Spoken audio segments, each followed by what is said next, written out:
There is a being that hell has learned to fear. There is a galaxy that has never run out of hell to offer. When the silent warrior in green plate crosses the veil into Warhammer 40,000, the demons of the warp will discover what older wounds feel like.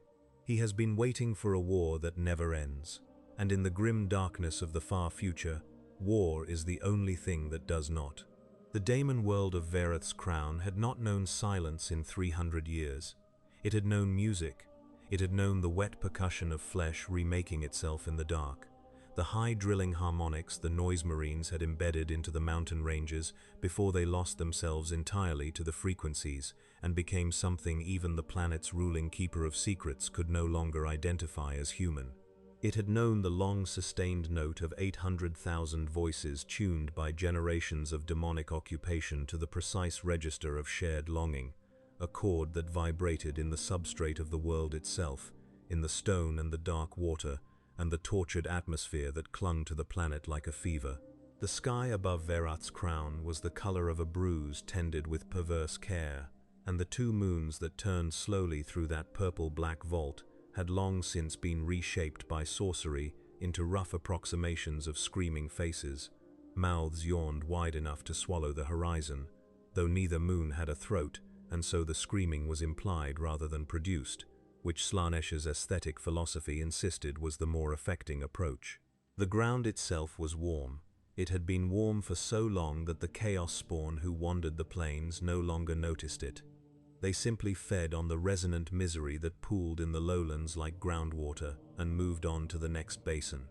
The planet's atmosphere was technically breathable, in the way that a slow poison is technically drinkable. You could do it, but the doing would change you, and the change would only move in one direction. Astropaths who brushed the warp signature of Verath's crown in passing reported weeks of intrusive sensory hallucinations afterward, phantom textures and sounds and tastes that arrived unasked and departed only when replaced by another. A single standard hour of unfiltered atmospheric exposure would begin the harmonization process, the slow alignment of a mortal brain's desire architecture to the resonant frequency Slaanesh had spent 3 centuries embedding in every molecule of atmosphere the planet produced. A full day of exposure, unshielded, produced something that was no longer human in any way that the Adeptus Mechanicus's diagnostic instruments found interesting to measure. There were populations on Verath's crown who had been breathing its air since birth and could not remember what it felt like to want something simple. This was the planet, this was the trap, and it had worked without exception for 300 years on everything that arrived on its surface with a soul to be worked on. Silith the Resonant sat at the center of her palace of compacted sensation, a structure with no right angles and no name that could be spoken in Gothic without drawing blood from the speaker's ears.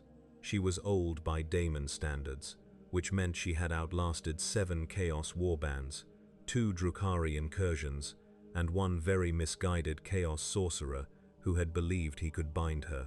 She was tall, sinuous, 6-armed, crowned in a crest of bladed bone that hummed at the frequency just below the threshold of mortal hearing, and she had spent 6 centuries refining the precise harmonic of longing that reduced even Adeptus Astartes to weeping on their knees. She was not afraid of anything. She had never been given a reason. Her court numbered 300 on an ordinary day. Daemonettes and fiends and the noise marines in their perpetual state of half-becoming, plus the mortal servants who had earned a place in the palace through the specific kind of dedication that Slaanesh rewarded, which was the complete and willing dissolution of everything they had been before. The palace was never quiet, not because it was loud, though it was, but because it was designed to be experienced rather than heard, every surface and angle calibrated to produce the sensation of being watched by something that found you fascinating. It had the effect of making everyone in it feel perpetually on the verge of something they couldn't quite name. The first thing that reached Silith from the northern continent was not sound, it was silence. Not ordinary silence, not the absence of noise. The silence of 712 individual voices, cut off in the same instant from a single expanding point in the ruins of a Slaaneshi shrine complex 300 kilometers north of the palace. Chorus singers in the middle of a 17-day ritual ode. Thrall-bound petitioners in the 7th stage of their harmonization. so close to the final resonance that they had already stopped being able to form sentences in Gothic.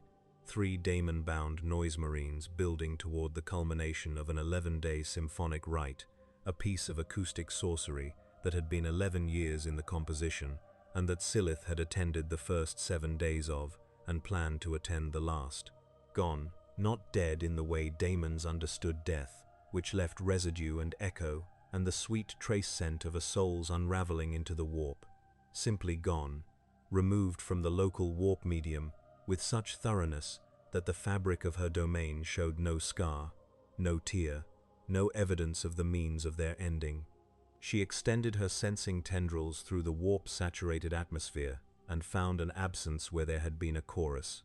The absence was not still, it was moving, spreading outward from its origin point at a steady rate, roughly 7 kilometers per hour, which was walking pace, and whatever was at its center was not stopping, was not circling, was not taking time to savor or explore. It was proceeding through her domain the way a fire proceeds through dry grass. She sent Calveth the Exquisite. Calveth was a herald of Slaanesh, survivor of the siege of Wreth Station, personal architect of the Raven Guard Company's last bad day at Corral's Reach, a being of such refined predatory elegance that he could unravel a mortal's mind simply by walking toward it with intention. She sent him north, because a thing that silenced 700 voices without residue required a response commensurate with her dignity. Calveth's death echo reached the palace 9 minutes after his departure. A single sharp spike in the demon frequencies, shorter than surprise, and then nothing. Not the residual warp trace a herald's unmaking always left, not even the faint harmonic of dispersal. He had simply been removed from the equation, so efficiently and so completely that the warp itself had not had time to record the methodology. Silith stood. She had not stood in 40 years. In the 60 seconds she spent organizing her understanding of what this meant, the silence expanded by another 200 kilometers. She called her court.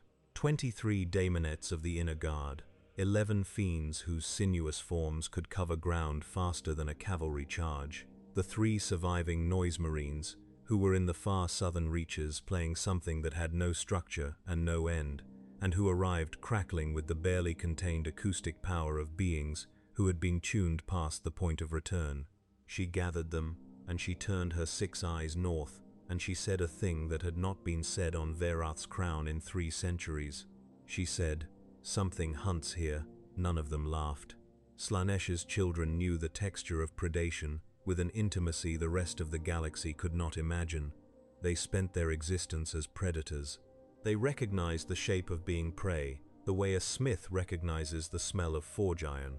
The silence was spreading from the north with the patient and remorseless consistency of a tide, and whatever was at its center was not stopping, not circling, not sampling or savoring. It was killing and moving forward. No ritual, no hunger, no evident enjoyment, just forward motion. This was what made the fiends press against each other. Whatever was in the north had no desire. In Slaanesh's domain, nothing without desire had survived longer than moments. The planet itself was a machine for manufacturing desire, for finding the cold and purposeful, and filling them with wanting, until they shattered gloriously. 3 centuries of it, the very ground radiated want in frequencies you could only escape by already being hollowed out. The atmosphere was saturated with the echoes of 10,000 broken wills. It was a perfect environment. It had never failed. The silence was now 600 kilometers wide. Something was immune.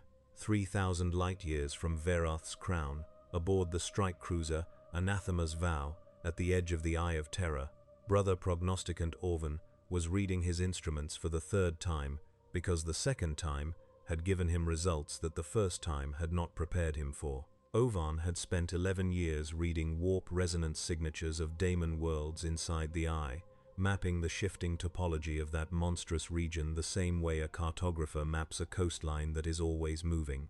He knew the baseline signature of Verath's crown the way he knew his own heartbeat, had logged it every 36 hours for 19 months as part of a study on the behavioral patterns of a keeper of secrets whose predictability was itself suspicious. Predictable creatures in the Eye of Terror were always either very powerful or very dangerous, and he had been compiling evidence for which category Silith the Resonant occupied when the datum appeared on his screen. The demonic biomass of Veroth's crown was declining, not fluctuating, not redistributing between factions as it sometimes did when demonic populations shifted territorial boundaries. Declining, continuously, at a rate that his instruments, calibrated for observations over months, could barely measure fast enough to track. He checked it once, he checked it twice. He ran the instruments through diagnostic and received nominal confirmation. He checked it a third time. The number had dropped further during the 20 seconds he had spent running the diagnostic. He went to Drast's cell and knocked on the door.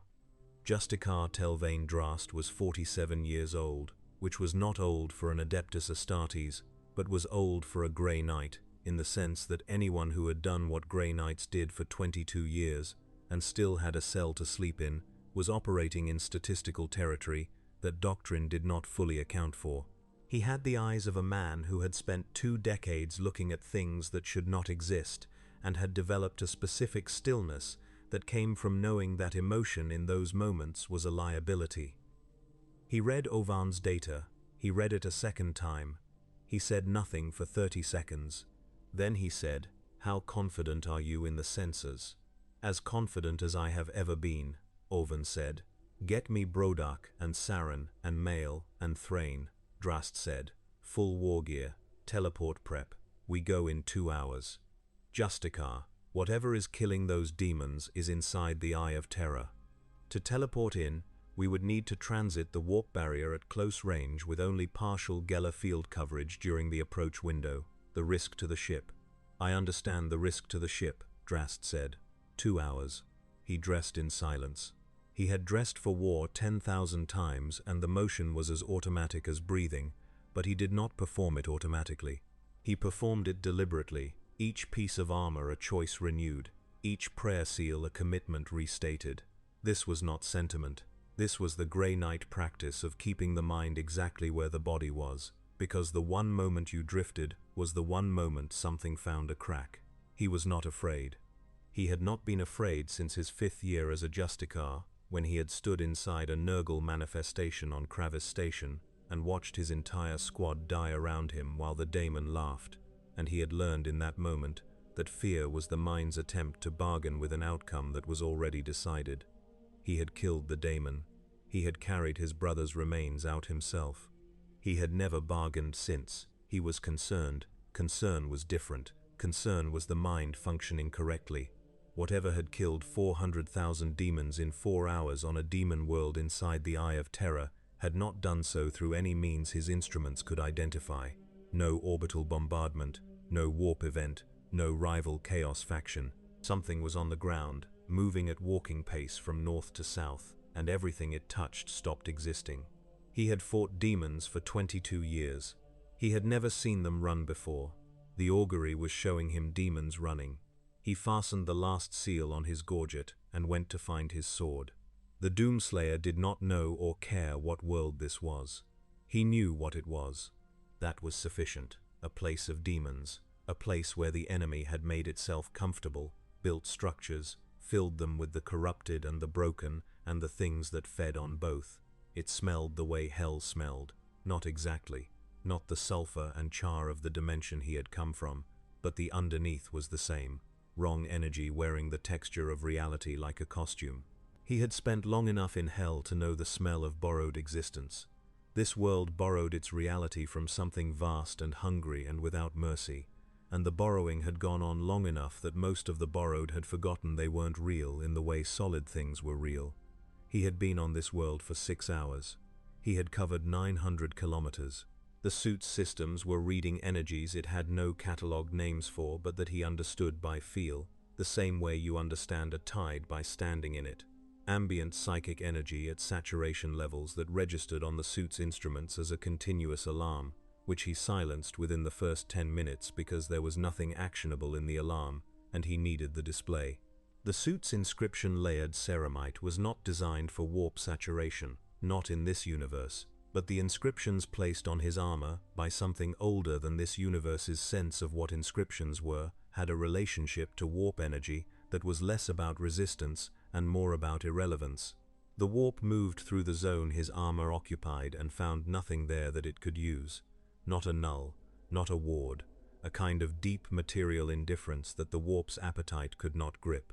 Slaanesh had tried 4 times in 6 hours to get inside his head. The first attempt had been subtle, a frequency layered into the ambient sound of the world, designed to find the thing in the deepest register of a mortal psyche that had gone quiet and wanted to be loud again, the buried want that everyone who had ever fought anything long enough accumulated like sediment. The frequency was very good. It was the best work that 600 years of practice had produced, and it found exactly the layer it was looking for. And then it stopped finding it, because what lived in that layer was not a want in the way Slaanesh understood wants. What lived there was older than that. It had been deposited over 10,000 years of continuous war, each layer compressed under the next, until the original texture was gone, and what remained was something that no longer had the structure of want, no longer had the openings and edges and hooks that desire required to purchase. It was a thing past wanting. Pure purpose, and purpose, unlike desire, does not hunger, it does not ache, it moves. The frequency found the layer and slid off it, and the daemon who had produced the frequency felt something it could not name, which was the experience of reaching into water and finding stone. The second attempt was a vision, a world without war, green and quiet.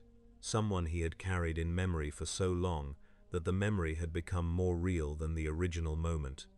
The vision was assembled with genuine artistry, the specific quality of soft light and still air that a being without access to those things accumulates in the quiet part of its mind and polishes over decades.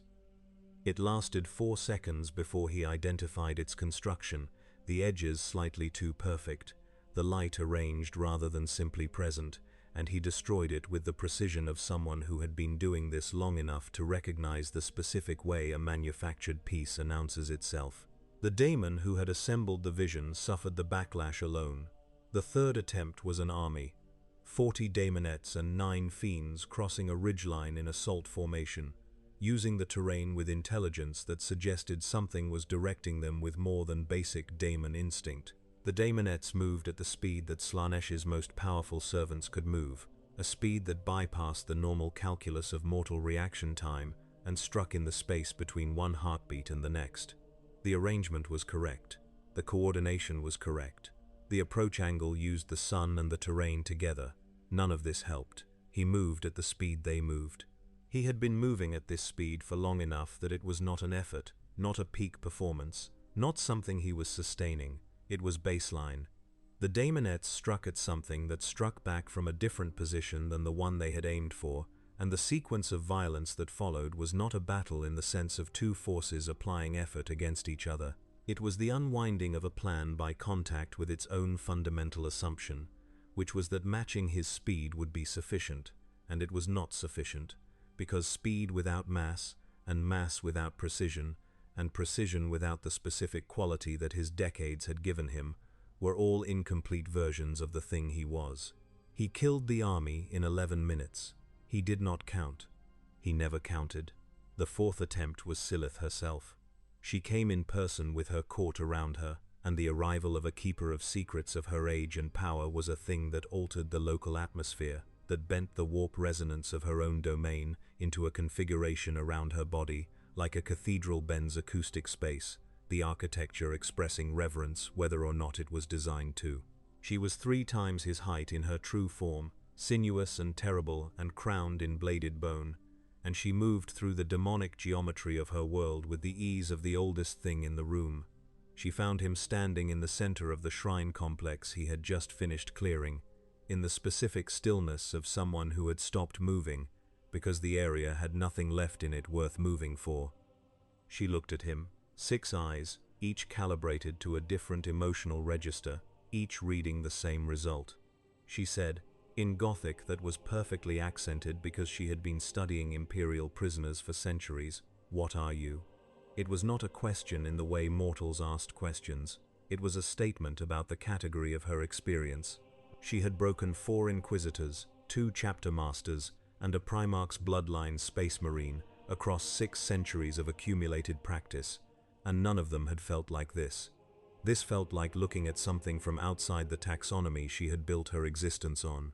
There was a register for everything in Slaaneish's philosophy: terror, joy, longing, emptiness, the extremes of each, the gradients between. She had experienced every combination across a span of time that predated the Imperium, and none of the combinations produced a state she did not have a word for. She did not have a word for this. She reached deeper. The way Slaaneish's most powerful children could reach, past the outer layers of conscious intention, into the substrate, where even the most disciplined mortals kept their buried wants, the things they had never said aloud, and had trained themselves not to think, but which lived in the basement of every soul the universe had ever made. She reached past the outer layers and found something waiting for her. She found purpose, not faith, not courage, not the desperate clinging of a mortal who had found something bigger than themselves to die for. Something simpler and more absolute. He was here to kill things like her. He would not stop. He could not be persuaded to stop, could not be bargained with, could not be tempted, because temptation required a competing desire, and there was no desire in him that competed with this one. He was a thing made entirely of forward motion toward a single outcome, and the outcome was her death. She had 600 years of experience reading the interior worlds of mortals, and she had never encountered anything like it. Desire she could grip and leverage and redirect. Despair she could cultivate and harvest. Even the absolute faith of the most devoted imperial servant had edges and shadows, and the specific vulnerability of something that could be made to doubt. Purpose of this kind had none of those things. It was seamless, closed, complete. She almost admired it. She loaded the analysis and the admiration and the professional assessment into the same drawer, and reached for the power that 6 centuries of demonic existence had built in her. The full harmonic force of a keeper of secrets at the peak of her domain, and she struck. He loaded the BFG while she was drawing the power. She had time to recognize the weapon. She had spent enough time studying Imperial technology to know what a Titan's energy cannon looked like. And this was not a Titan's energy cannon. This was something that resembled one the way a storm resembles a puddle of rain, that used a similar principle to produce a result that occupied a different category entirely. The energy the weapon projected was not quite warp energy and not quite physical force, but something that lived in the interstitial space between the two, the space where neither demonic resistance nor material armor had any purchase, because it was a kind of damage that predated the distinction between them. She died before she could finish the thought that began with almost. The round struck her at the center of her chest, and she came apart, not with the drama of a daemon's death, not with the warp shockwave and the dispersal scream, and the residual echo that a keeper of secrets unmaking always left in the fabric of reality. She simply ceased, rapidly and completely, the way a fire ceases when you remove everything it was burning, and the palace of compacted sensation behind her, which had required her continuous presence in the local warp medium to maintain its impossible geometry, lost its load-bearing principles, and collapsed inward with a sound that was mostly just the silence it made when it stopped being able to hum. He walked out of the rubble. He kept going south. 3,000 light-years away, Telvain Drast finished sealing his war gear and went to find his squad. They assembled in the teleportation chamber of the Anathema's Vow in the specific configuration that the pre-battle ritual required, checking each other's seals, each other's psychic wards, each other's weapons, and the prayer inscriptions that made Grey Knight weapons something other than merely lethal. Brodak carried the Nemesis hammer, Saren and Mael the halberds, Thrain the Psy cannon. Drast carried Vow's Edge, the sword he had named after the promise he had made himself on Kravis Station, not the Emperor's name, not a prayer, not a dedication, a promise, that he would not stop until there was nothing left to kill.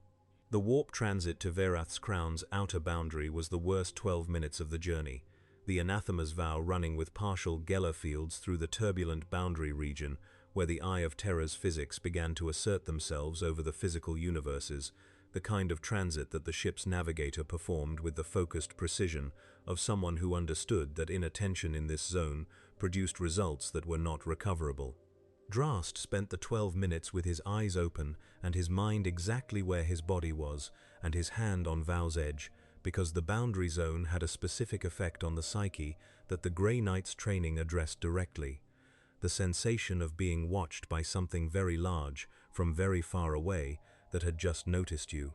They teleported in blind, which was the only way to teleport into a demon world inside the Eye of Terror. You aimed for a position your auguries calculated as currently low density in terms of demonic biomass, and you went and you found out what was there when you arrived.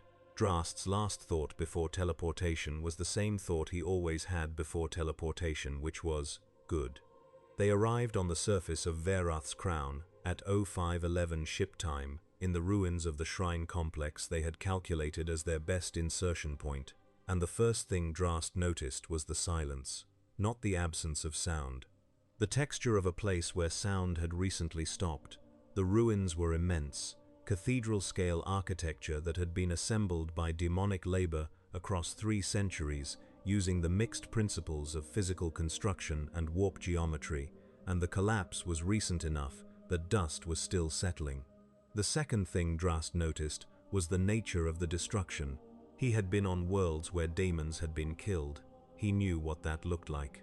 Daemons left residue when they dispersed back to the warp. They always did. The residue faded over time, but not instantly, not within hours, not when you were dealing with the kind of high-density demonic presence that a 300-year habitation produced. There was no residue. There were impressions. The material world registering the sudden absence of things that had occupied it.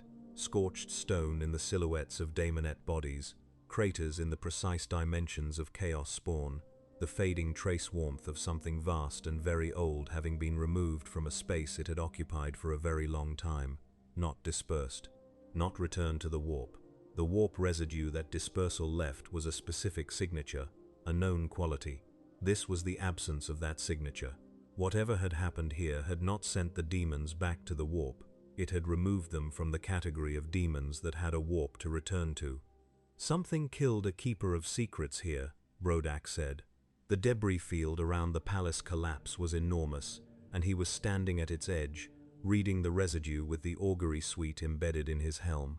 Within the last 3 hours, the warp temperature is still dropping. A keeper of secrets, Saren repeated. The palace behind us housed one. The warp signature of the space it occupied is still readable. The collapse is consistent with a sustained presence entity being removed suddenly. It was here for a very long time, and now it is not. Brodak paused. I am not reading dispersal residue. I am reading annihilation residue. These are different things.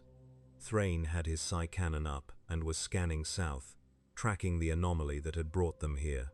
The signature on his instruments was moving, south, steadily. Justicar. Energy contact, approximately 40 kilometers south-southwest, moving at 50 kilometers per hour, on foot, through terrain that the topography maps as. I understand the terrain, Drast said. It has been moving continuously for 12 hours, Thrain said, at the same speed, but without deviation. They moved south. The southern continent was where Verath's crown's surviving demonic population had retreated, not under orders, not by any coordinated plan, by the mechanism that is older than strategy and older than intelligence, the organism's recognition that the territory it occupied had become the territory of something that would kill it. 800,000 demons of mixed cohorts had compressed into the central basin of the southern continent and filled it the way liquid fills a container, layering naturally by demonic hierarchy, weakest at the margins, strongest at the center. At the center was Vorath the Unlocked. He had been a space marine once. Noise Marine, Emperor's Children chapter, surrendered to Slaanesh so completely in the early centuries of the Long War that the surrender had become something else, something that Slaanesh rewarded not with corruption, but with transformation. The specific gift the Prince of Pleasure reserved for the very few who gave themselves with genuine totality, rather than desperate bargaining. What Vorath had become was not corruption in the way the Imperium understood corruption. It was completion. Everything he had been as a space marine, the precision and the will and the capacity for absolute commitment, had simply been redirected and amplified until the original form could not contain it, and so the form had changed. He wore his old Mark III helmet on his belt. He kept it there because he had stopped needing reminders of everything except what he had been. He could feel what was coming from 3 hours away. He had spent those 3 hours trying to understand the sensation, consulting the warp oracles available to a daemon prince of his standing, and they had given him the same answer from every angle he asked from. The thing coming from the north did not have a signature, not a corrupted one, not a null. The absence of a signature in the way that a black hole has an absence. The oracles, who were not poetic, had called it the hole that moves. They had said it with the specific flatness of beings who were not given to understatement. He had prepared for it anyway. 800,000 demons arranged in depth, the older and more powerful placed forward in concentric rings with Vorath at the center, and the entire southern basin's warp resonance tuned by his personal effort to the highest possible harmonic of Slaanesh's power. Not a battle formation, a conversion apparatus. The most sophisticated soul-shaping engine that 10 millennia of chaos expertise could build in 3 hours, designed to take whatever entered it and find, somewhere in the center of it, the thing it wanted. The thing it had not yet given itself permission to want. The thing that Slaanesh promised was always there, in every being that had ever lived, in the deep place past conviction and training and the 1,000 layers of accumulated resolve. He watched the outer ring engage from his elevated position at the basin's center. He watched the outer ring stop engaging, not broken, not routed, simply processed. The silence arrived in his outermost ring the way dawn arrives, not violently, but with a comprehensiveness that left no room for the alternative. The ring had been 40,000 demons, enough to absorb a full Chaos Space Marine warband before the warband reached the second ring, and it lasted 11 minutes. Not 11 minutes of sustained combat that his auguries tracked as a pitched engagement, 11 minutes from the moment of contact to the moment of silence, during which his instruments registered a sustained high-intensity kinetic event in the ring's position that did not slow, did not escalate or de-escalate, did not track the rhythm of a battle with its surges and pauses and moments of crisis. It tracked the rhythm of a process. He watched the second ring make contact and ran the same clock, 14 minutes. The second ring was twice the size of the first and contained 3 daemon princes of lesser standing than himself, entities with 10,000 years of war between them and the specific combat theology of beings who had survived long enough to develop one. They lasted 14 minutes. He tracked their death echoes individually, the dispersal burst that a daemon prince's unmaking always produced, except that this time the dispersal burst was truncated, compressed, shorter than it should have been, as if the unmaking had been performed not merely to kill the princes, but to ensure that what returned to the warp was as diminished as possible. His conversion apparatus should have been engaging. The resonance field covering the basin should have been reaching into whatever was at the center of the silence and finding the buried want and beginning the process of tuning it. He checked the field. The field was functioning. He checked the field's targeting specifically. The targeting reported nominal operations. He checked what the targeting was producing. It reported that it had located the primary subject's desire architecture and was engaging. He checked the engagement outcome. The outcome was that the desire architecture had been engaged and had returned a result that his targeting instruments classified as null. Not protected, not shielded, not resistant in any of the ways the instruments were built to measure, simply null. The architecture was present, and the engagement was making contact, and the contact was producing nothing, because the architecture contained nothing that could be leveraged, not suppressed wanting, not trained away wanting, an actual absence. Something had been in the deep place of this being that had wanted things, once, and the process of doing what it did, for as long as it had been doing it, had converted the wanting into something else, something that was structurally and chemically and spiritually different from wanting in a way that was not accessible to the instruments he was using, because those instruments were built on the foundational assumption that all living beings wanted things. The assumption was wrong. In this specific case, for the first time in the history of his instruments, Vorath descended from his position. He had fought 14 space marines, 2 custodians, a Primarch's son, and 7 Grey Knights in 10,000 years of war. He had never lost a single one of those engagements, which was part of why he was still present to have this one. He understood that the record ending today was a genuine possibility. He understood it clearly, with the same honest threat assessment that had kept him alive as a space marine and had been refined rather than replaced by 10 millennia of demonic enhancement. He descended anyway because he was, whatever else he had become, still the thing the Emperor's children had been designed to be, a warrior who could look at the truth and advance toward it. The Doomslayer was in the 3rd ring when Vorath reached the basin floor, which meant the 3rd ring had lasted 9 minutes, which was worse than the calculation Vorath had made during the descent. He moved to intercept before the 4th ring made contact, because he wanted the engagement to happen here, in the center of the conversion field where his own power was at its maximum, rather than in a ring position where the geometry was optimized for stopping something rather than transforming it. They were 40 meters apart when the Doomslayer stopped. It had not stopped for anything.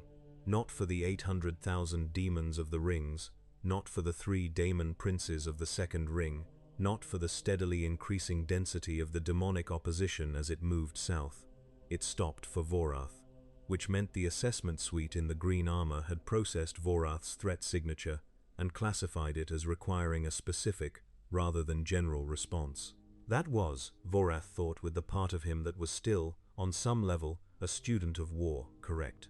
10,000 years, Vorath said, in Gothic, because he had not spoken Gothic in 8,000 years, and there was a specific satisfaction in speaking it to something that might understand what that meant.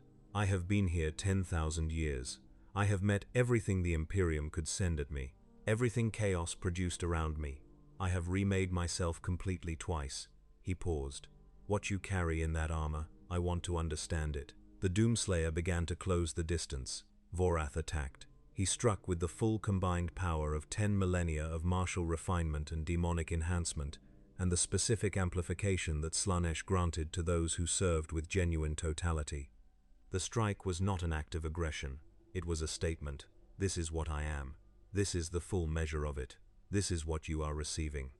He had always respected the beings he killed enough to show them everything at once. The Doomslayer caught it, not deflected, not absorbed.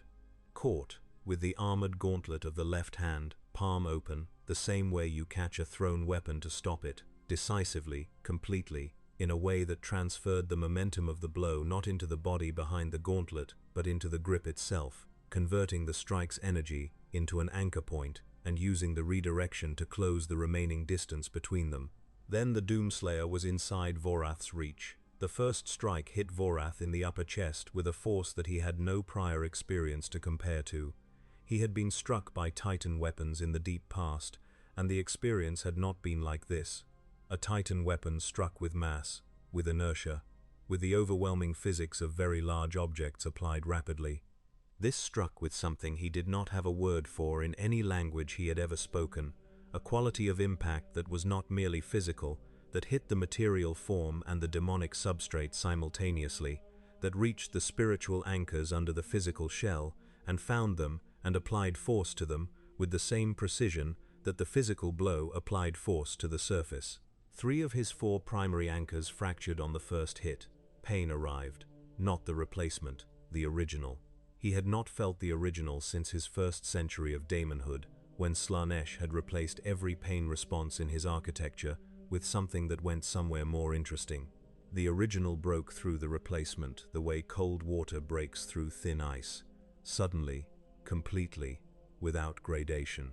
He felt the architecture of his demonic form in a way he had stopped feeling it thousands of years ago, every load-bearing junction and spiritual anchor, and the slow structural damage accumulating in the deepest layer of what he was. He understood what the oracles had been trying to say. The absence of a signature was not an absence. It was a different kind of presence. The Doomslayer did not exist in the warp the way mortals existed in it, as sources of psychic and spiritual energy that the warp processed and the chaos gods fed on. He existed in the space adjacent to the warp, the place where the physical universe's substrate met the warp's substrate, and the two blended in the quantum layer that neither fully owned. He did not register as a soul, because what he carried was not a soul, in any sense the warp could consume. He was something the warp moved around, and the energy that had been accumulating in him for 10,000 years of being moved around, of being flowed past rather than consumed, undepleted and uncorrupted and unchanged, was the energy that arrived with his fist. Vorath fought. This was the honest thing he could do. He fought with everything, with every refinement of 10,000 years of war, with the full spectrum of what a daemon prince who had given himself completely to his god possessed. He fought the way an artist performs, with the understanding that what he was doing was the final and complete expression of what he was, that there was nothing held in reserve, because reserve was not how he had ever operated. He opened wounds in the Doomslayer's armor across 14 exchanges that each covered ground in 3 dimensions, that bent the terrain of the basin into new configurations, that produced energy discharges in the warp medium that the Grey Knights watching from 2 kilometers away on the ridge registered as significant events requiring notation. He opened wounds in the green armor that would have ended anything else, that went through ceramite and the inscription work beneath, and reached the body inside, and the body inside took the damage, and the Doomslayer closed the distance after each wound, the same way it had been closing distance all day, with the patient consistency of something that understood no result except the final one.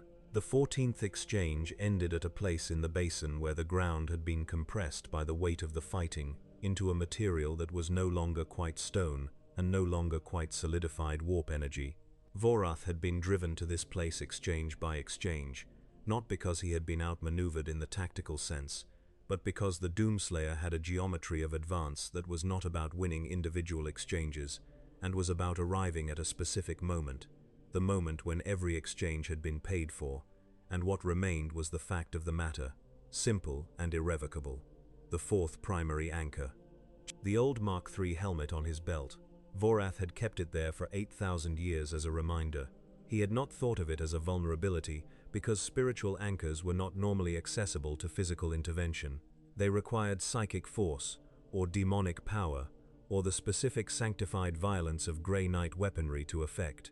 The Doomslayer's hand closed around the helmet. The anchor tore free. A daemon prince without a spiritual anchor does not die. It disperses. It unravels back to the warp in the way smoke unravels in wind, the individual strands of demonic coherence losing their organization and dissipating across the warp medium until the warp's own mechanics reassembled them, which it would do, somewhere, sometime, in a fashion that bore only partial resemblance to what had dispersed. Vorath's last sensation, in the fraction of a second before the unraveling reached the part of him that had sensory experience, was the Doomslayer's grip. Not the force of it, the quality. It was the grip of something that had done this before. Not recently, not in this universe, not in this galaxy. But the motion had the worn ease of a gesture that had been performed enough times to become reflex, the same quality of a sword grip on someone who had been carrying a sword for their entire life. 10,000 years was his estimate. He did not know if the estimate was accurate. He suspected the actual number was larger. He had a last thought. He thought, magnificent. Then he was smoke. The 800,000 remaining demons of the basin learned what had happened from the warp itself, which registered Vorath's dispersal the way a lake registers a stone thrown into it. The warp shockwave of a daemon prince's unmaking, even when compressed as this one's was, moved through the demonic substrate at a speed and with a clarity that produced immediate and legible information in every daemon with the sensitivity to read it. The information was, the daemon prince who has been your most powerful ally in this location no longer exists in any organized form. The information behind that information was, if that is what happened to him, assess your own situation. They ran, not cohesively, not with any tactical purpose. The instinct that had compressed them south was now reversed, and they attempted to leave the basin in all directions simultaneously, which produced a chaos of bodies and competing trajectories that was, in the technical sense, a rout rather than a retreat. Telvain Drast descended from the ridge. He had watched the engagement from 2 kilometers away, which was the distance his assessment of the situation had determined was the correct one, far enough to observe without constituting a provocation, and far enough that the energy discharges did not reach him. He had watched all 14 exchanges. He had watched Vorath fight with everything, with the full and honest measure of what a 10,000-year Daemon Prince possessed, and he had watched the Doomslayer receive that measure and advance anyway, and by the end of the 7th exchange, he had stopped trying to find a framework in his Grey Knight training that contained what he was observing and had simply watched. He had been watching long enough that a framework had begun to build itself without his assistance. He reached the basin floor and found a place to stand and waited. Not in Doomslayer's path. On the path, there was a difference. The difference was that standing in the path was a position that said stop, and he was not saying stop. He was saying, I am here. This is what I am. The same quality of honest statement that Vorath had tried to make with his opening blow, but made differently, with a sword sheathed rather than drawn. The Doomslayer came to him as a matter of direction, 8 minutes at current pace, the clearance of the basin's eastern section proceeding with the same methodical completeness it had proceeded with all day. When it reached Drast, it stopped, not because of him exactly, because the path had a person on it, and the assessment suite in the green armor had classified that person as not target and was waiting to see if the classification needed updating. I am Telvain Drast, Drast said, Justicar of the Third Brotherhood of the Grey Knights. I have watched you work for 12 hours, and I have reviewed the anamnesis vaults, and I believe I understand something of what you are. He paused, assembling the next sentence carefully, because the next sentence was the one that mattered. This world has a southern continent 300 kilometers wide. You have cleared the northern continent and 40% of the south. At current pace, you will finish in 4 hours. Another pause. If I and my brothers assist you, we can reduce that to 2 hours. The figure in green said nothing. You do not have to trust us, Drast said. You do not have to communicate with us. You do not have to coordinate. You only have to not kill us, which I believe is the constraint you have already been operating under. The Grey Knights kill daemons. You kill daemons. We are not daemons. He let that sit for a moment. I invite you to proceed on that basis. The figure in green stood for 4 seconds. It was not a pause for consideration in the way a human paused for consideration. It was the movement of a calculation to its natural conclusion. Then it moved, past him, west, the same pace, the same quality of motion. Drast turned and followed. They worked the southern continent together through the remainder of the day. Saren and Mael adapted to the Doomslayer's pattern within the first hour and fell into flanking positions 200 meters back and 40 degrees off axis. Positions that the Doomslayer accepted without acknowledgement, which was as close to explicit coordination as any of them expected. Brodak took the western edge and pushed the remnants of what had been Vorath's outer guard into the clearing that the Doomslayer swept through from the north. In 3 hours of combined operation, they processed a section of the southern continent that would have taken a full Grey Knight strike force a week. Thrain monitored biometrics on a passive augury link throughout the combined sweep and reported to Drast, in a voice stripped of inflection, that he was reading no fatigue markers in the figure in green, no depletion indicators, no physiological evidence that 12 hours of continuous intensive combat had demanded anything of the body inside the armor. It does not fatigue, Thrain said, during a brief pause when the Doomslayer had moved ahead of their formation. No, Drast said, in the theological sense. Yes, Justicar. In 16 years of service in the Third Brotherhood, I have encountered 3 entities that did not fatigue in the theological sense. All 3 were bloodthirsters of Khorne. He is not a demon, no. Thrain was quiet for a moment. What is he? Drast had an answer. The answer was assembled from the anamnesis vault's entry, from 12 hours of direct observation, from the specific quality of the not-target classification the armored figure had given them, and from a conversation he had with the notation's implications that he had been conducting in the part of his mind he used for problems that required more than field assessment to resolve. The answer was not something he had doctrinal language for. It was something he would have to build new language around when he wrote the report, which he would do, and which Grandmaster Vorsican would read and respond to, and the response would determine what the Chamber Militant did with the information, which was likely nothing, because the Chamber Militant had procedures for things it could act on, and this was not a thing it could act on. "Finish the sweep," Drast said.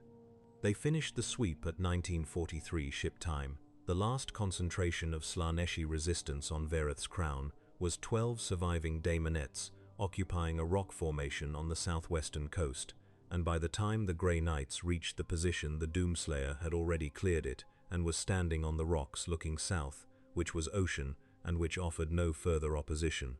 The silence was complete. Not the oppressive silence of Slanesh's failed music, not the resonant absence of a place that had been deafened, the silence of a world that had been returned to its own natural acoustic properties, wind off the water, the settling of architecture losing its warp coherence, the slow creak of structures that had been held together by demonic will for 3 centuries, beginning to follow the simpler logic of gravity and material fatigue.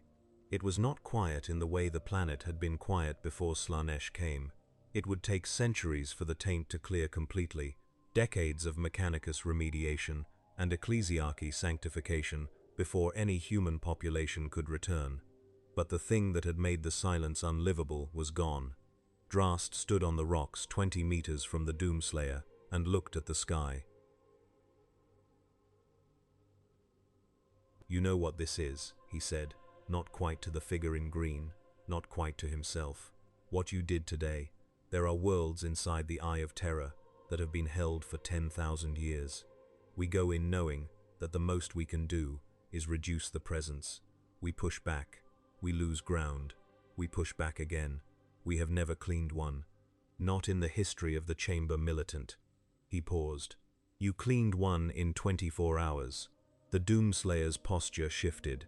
The specific shift of something that had a horizon in view and was calculating the distance to it. "There are more," Drast said. This was not information. The Doomslayer knew what the Eye of Terror was. He had assessed it within the first hour on this world, the same way he assessed any territory. The size of the problem, the nature of the opposition, the direction of travel. The Eye was not a world. The Eye was a territory containing thousands of worlds, each one a version of what this world had been, each one full of what this world had been full of. He had seen larger territories. He had never changed direction because of them. Drast watched the figure in green stand on the rock above the southwestern ocean and look south into the dark water, and he thought about 22 years of killing demons in the Emperor's name, and then he thought about what it meant to do this in nobody's name, and he found that the difference between the two, which he had spent 22 years assuming was infinite, was not infinite. It was a difference of attribution. The killing was the same. The willingness was the same. The thing driving the killing, in one case faith in the Emperor, and in the other case something he had no existing word for, was different in its nature, but not in its effect. The daemons were equally dead. He was not a theologian. He was a soldier. Soldiers understood the thing underneath theology, the thing that theology was built to describe, and around which it arranged its architecture of meaning.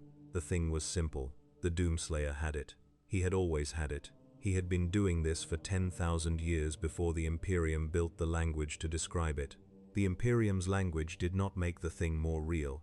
It only made the thing more legible to the people who needed legibility. Drast sheathed Vow's edge. "In the Emperor's name," he said, and meant it, and did not offer it as a theological claim or a request for acknowledgement.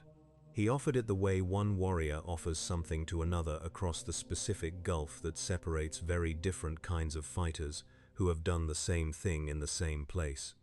An acknowledgement, a recognition, a thing said not for the one who said it, and not for the one who heard it, but for the shape of what had been done today, which deserved to be marked.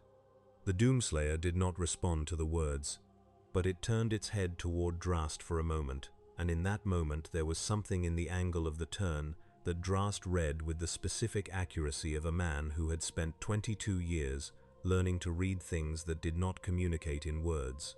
Not acknowledgement, something older, the recognition of equals.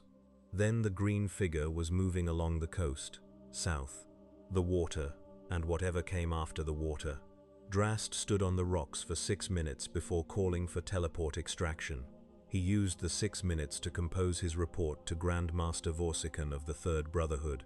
in the spare and precise language that Grey Knights used for formal reporting, the language that stripped emotion from observation and left fact standing alone where faith could not cloud it. The report was factual. Verath's crown, cleansed.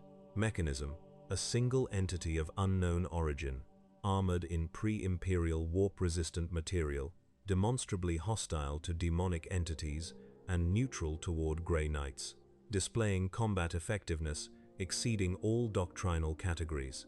Estimated demonic kills, over 24 hours, 900,000 confirmed. Primary demonic losses including one Keeper of Secrets and one Daemon Prince with 10,000 years of service history. Warp taint receding at an unprecedented rate. World assessment, viable for eventual reclamation. Threat classification, pending Grand Master review. Recommended response, none. In the margin, in his own hand, Drast wrote 3 words: do not interfere. In the corridors of the Black Library, in a wing that had not been opened since the 41st millennium began, a Harlequin Shadowseer named Ulithi of the Mask of the Shattered Mirror stood before a record that had been running for longer than the Imperium of Man had existed. It was a record of a single subject, written across 6 successive documentation formats as the technology of documentation changed, covering 10,000 years and a span of territory that included every significant demonic concentration in the galaxy and a significant number of insignificant ones. She read it with the attention she gave to things that mattered, which was total and unhurried and without the performance of attention. She read the current entry, logged 12 hours ago by a monitoring station near the Eye of Terror. He has found a new war, she said. The mask did not ask who. The mask knew who. They had been watching this record since before the Imperium had a name, and they had learned the same lesson from it each time. There was no end to him. There was only the ongoing, the forward motion, the war that never concluded, because he did not conclude, and he did not conclude because there was always something else that deserved to stop existing, and he was the instrument of that stopping. She watched through the Black Library's auguries as the warp resonance of Verath's crown continued its slow decline toward natural, and she felt the thing that she had felt the previous 9 times she had stood in front of this record over her long life and read new entries into it. The thing that her people, who had survived the fall by becoming masters of irony and distance, rarely allowed themselves to feel without qualification. Gratitude. She closed the archive. The warp trembled. Somewhere in the outer reaches of the Eye of Terror, a new silence was beginning to expand from a single point. She listened to it grow and did not interfere, because she was very old and very wise, and the wisest thing the very old and very wise could do with what moved through the dark between the stars was exactly what the Grey Knight's annotation had said. Walk in the same direction, and be grateful you were not in its way. In the grim darkness of the far future, where there was only war, something moved through the Eye of Terror, with no sound and no signature and no name that any living thing in this galaxy had spoken where another could hear it. It was not darkness. It was something that predated the distinction between darkness and light. It had been in this universe before the gods of this galaxy fully formed, and it had been patient in the way that only things without patience need to be.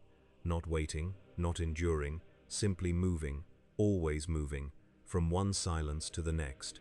The Chaos Gods had spent 10,000 years trying to understand it, and had arrived at the same conclusion through different methods.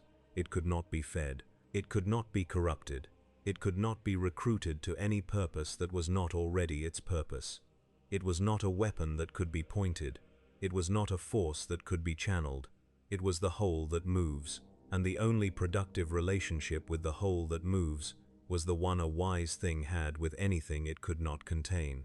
Khorne had learned this. Slaanesh had learned this today. The others would learn it when it came to them, which it would, which it always did, which it would continue to do until every world that wore the shape of hell had been silent for long enough that the silence was something other than an absence. He did not need to be named. He did not move through this galaxy seeking legibility or chronicle, or the architecture of legend that other warriors sought when they fought long enough to notice that they were building one. He moved through it the way fire moves through a structure that has been waiting to burn, because there was more. Because there was always more. Because this galaxy was a place that had given everything that deserved to end a very long time to get comfortable. And he was the thing it had been getting comfortable in the shadow of. The eye of terror waited ahead of him like a wound in the sky. He ripped, he tore, until it was done.